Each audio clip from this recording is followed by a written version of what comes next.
So hi guys, welcome back to my YouTube channel. So ಎಲ್ಲರೂ ಹೆಂಗಿದ್ದೀರಿ? ಎಲ್ಲರೂ ಆರಾಮದಿರಿ ಅಂದ್ಕೊಂಡಿನಿ. ನಾನು ಆರಾಮದೀನಿ.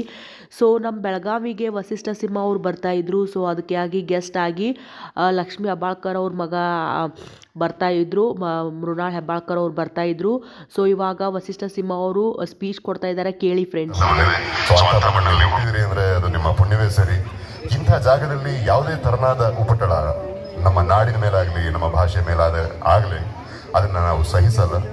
ಹಿರಿಯರು ಮಾತಾಡ್ತಾ ಹೇಳ್ತಾ ಇದ್ರು ಆಗಲೇ, ಶಿವಾಜಿ ಮಹಾರಾಜನ ಕಥೆಯನ್ನು ಒಂದು ಸಿನಿಮಾ ಆಗಿಸ್ತಾ ಇದ್ದಾರೆ. ಬೇಡ ಅಂತನ್ನಲ್ಲ ಅಂದ್ರಲ್ಲ, ಅದೇ ದೊಡ್ಡ ವಿಷಯ ಸರ್.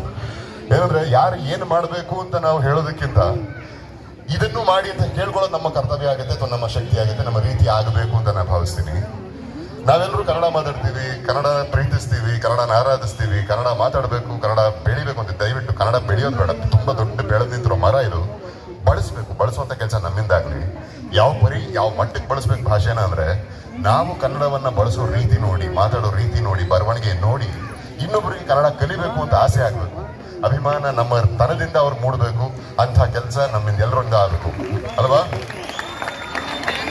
ಏನಂತೀರಿ? ಒಪ್ತೀರಾ ಈ ಮಾತನ್ನ? ಈ ಒಂದು ಹೆಗಲೇರಿ ನಿನ್ನ ಬಲೆಗೆ ನೀನೆ ಸುತ್ತಿ ಸಿಲುಕಿಕೊಳ್ಳುವ ಭ್ರಾಂತಿ, ಆಡಿದಂಥ ಆಟಕ್ಕೆಲ್ಲ ಲೆಕ್ಕ ಕೊಡಲೇಬೇಕು. ಪೂರ್ತಿ ಬಾ, ಸೆಣಸಲು ಬಾ. ಸಾಕ ಮಯ ಮಿಂಚಿನ ದಾಳಿಯಲ್ಲಿ ಕ್ಷಮಿಸಿ ನನ್ನನು, ತಪ್ಪು ನಿಮ್ಮದೇ, ಬಿದ್ದರೆ ನಿಮ್ಮದೇ ತೋಳಿನಲ್ಲಿ. ಗಂಧದ ಹೂವಿಗೂ ದೋಚುವ ಗಾಳಿಗೂ ಎಂತಹ ಸುಂದರ ನೇಹ.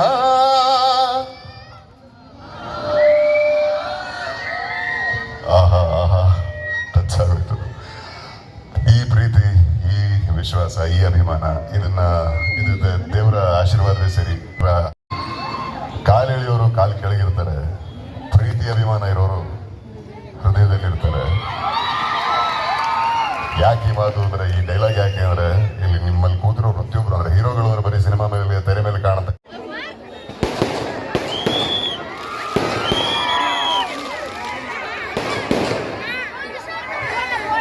ಯಾಕೆ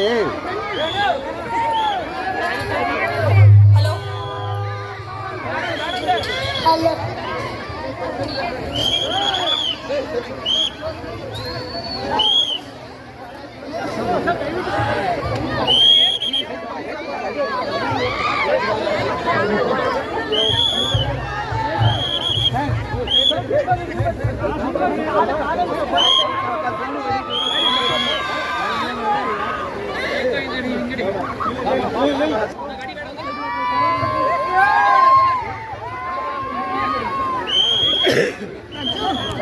ನಾ ಹೋಗಿರ್ತೀನಿ, ಫೋನ್ ಮಾಡ್ತೀನಿ.